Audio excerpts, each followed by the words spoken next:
Você não morreu. Você está bem aí atrás dos seus olhos vendo o mundo continuar sem você. Você sente a fome, sente a sede, sente a coceira na pele.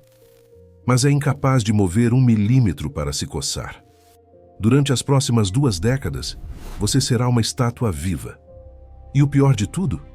A ciência até hoje não sabe dizer o porquê, e nem se isso pode acontecer de novo com você amanhã. O ano é 1916 e o mundo está sangrando no barulho ensurdecedor das metralhadoras, mas o seu pior inimigo não vem com uma farda ou uma baioneta. Ele vem com um bocejo. Imagine que você está voltando para casa, o corpo pesado de um dia de trabalho, e sente uma sonolência estranha, uma névoa que começa a nublar seus pensamentos. Você decide se deitar por apenas 10 minutos. Mas no momento em que sua cabeça toca o travesseiro, algo terrível acontece. O interruptor da sua existência é desligado por uma mão invisível. Você tenta levantar, mas seus músculos se transformaram em chumbo. Você tenta gritar por socorro, mas sua língua é um pedaço de carne morta na sua boca. Em Viena, o Dr. Konstantin von Economo começou a ver os primeiros cadáveres que respiravam.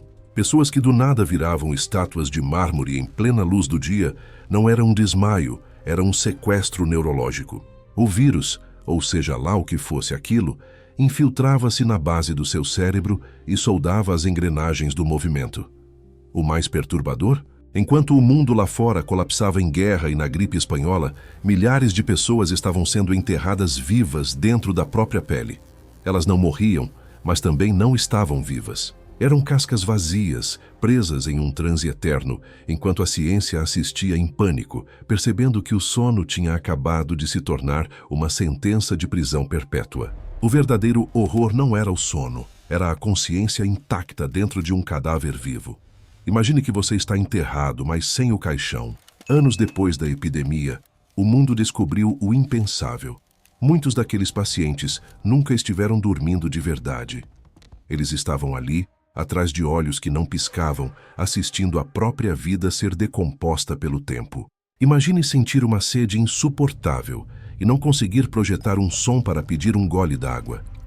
Imagine uma mosca pousando no seu globo ocular aberto e você ser incapaz de fechar a pálpebra para se proteger.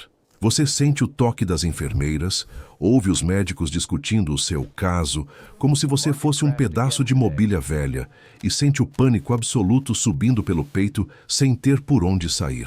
É um grito mudo que dura décadas. O corpo torna-se uma cela de isolamento sensorial, onde a única companhia é a sua própria mente, que começa a se fragmentar no escuro. Eles eram náufragos em um oceano de silêncio, sentindo o peso de cada segundo, de cada hora, de cada ano de abandono. A ciência criou um termo para isso, mas para quem viveu, o nome era um só: o inferno na Terra. Você suportaria 1 minuto nessa imobilidade?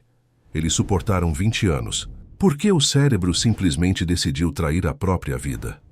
Enquanto a gripe espanhola de 1918 dizimava milhões com sangue nos pulmões, a encefalites letárgica trabalhava nas sombras, como um parasita oportunista. A teoria mais perturbadora é que o culpado não era apenas um vírus, mas o próprio sistema imunológico do hospedeiro. Em um erro catastrófico, o corpo, ao tentar combater uma gripe comum, acabava enviando suas tropas de defesa para massacrar o mesencéfalo, a parte do cérebro que controla o despertar e o movimento. O corpo se auto-sabotava de forma brutal, transformando o mecanismo de cura em uma arma de paralisia permanente. O mistério nunca foi 100% resolvido e é aqui que a ansiedade deve te pegar. Não existe cura definitiva documentada para o que aconteceu. Milhões foram infectados e 1/3 deles morreu em agonia respiratória. Os sobreviventes foram jogados em enfermarias de hospitais psiquiátricos, esquecidos como se fossem manequins de um museu macabro. O mundo seguiu em frente, inventou a televisão, lutou outra guerra mundial, enquanto eles continuavam na mesma posição, na mesma cama, esperando por um despertar que parecia impossível. A ciência simplesmente virou as costas para o monstro que ela não conseguia explicar, deixando milhões de almas presas no intervalo entre a vida e o esquecimento total. Imagine passar 40 anos em um corredor escuro, sendo tratado como um móvel de hospital. Nas décadas de 30, 40 e 50, os sobreviventes da doença do sono foram jogados em enfermarias de asilos psiquiátricos, amontoados como manequins em um depósito úmido. As famílias, cansadas de esperar por um milagre que nunca vinha, pararam de visitar. Para o mundo, eles já tinham morrido em 1920, só esqueceram de enterrar os corpos. A rotina era um ciclo sádico. Enfermeiras trocavam seus lençóis e despejavam comida pastosa por tubos em gargantas que não podiam engolir. A claustrofobia era absoluta. O teto do hospital era o único horizonte que eles conheciam. Enquanto a humanidade descobria a penicilina, via a televisão nascer e o homem pisar na lua, esses prisioneiros do tempo continuavam na mesma posição, sentindo o cheiro de mofo e o frio do abandono. Imagine a tortura mental de ver o seu próprio corpo envelhecer e apodrecer sem que você pudesse dar um comando sequer para esticar uma perna ou coçar o rosto. Eram museus de carne humana, onde o silêncio era interrompido apenas pelo som da respiração arrastada de quem foi condenado a uma eternidade de imobilidade. Eles não eram pacientes. Eram fantasmas que se recusavam a partir, esperando por um despertar que ninguém mais acreditava ser possível. Em 1969, o Dr. Oliver Sacks decidiu injetar uma droga experimental chamada L-Dopa nessas estátuas vivas. O resultado foi um choque que paralisou a comunidade médica. Do nada, pessoas que não se moviam há 4 décadas simplesmente ligaram. Elas levantaram das cadeiras de rodas, começaram a dançar, a rir e a gritar de alegria. Foi uma ressurreição em massa. Mas o que parecia um milagre de Natal transformou-se rapidamente em um filme de terror psicológico. Imagine acordar e descobrir que você agora tem 60 anos, mas sua última memória é de quando você tinha 15. Seus pais estão mortos. O mundo que você conhecia evaporou e o seu rosto no espelho é o de um estranho decrépito. A euforia deu lugar a um pânico incontrolável. O cérebro, sobrecarregado por décadas de silêncio, começou a entrar em curto-circuito. Os movimentos que eram suaves tornaram-se tiques violentos e incontroláveis.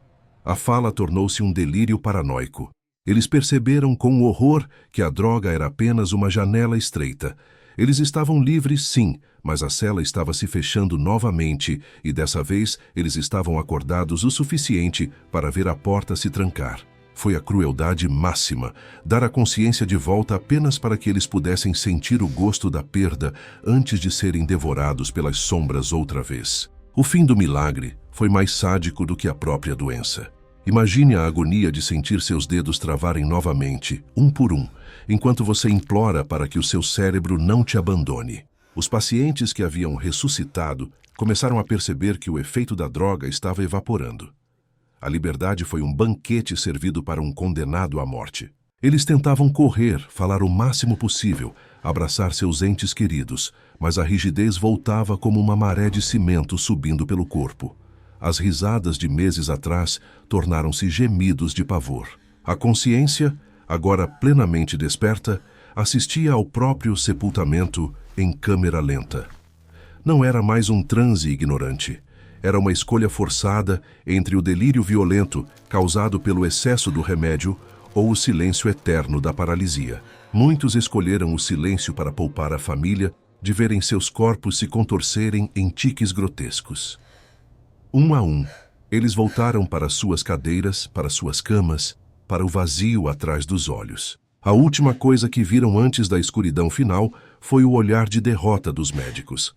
Eles provaram o gosto da vida apenas para que a volta ao túmulo de pele fosse 10 vezes mais dolorosa. O despertar de 1969 não foi uma cura, foi uma despedida cruel e prolongada. Se você acha que essa história é apenas um registro mofado de 1920, você está perigosamente enganado. A encefalite letárgica nunca foi erradicada.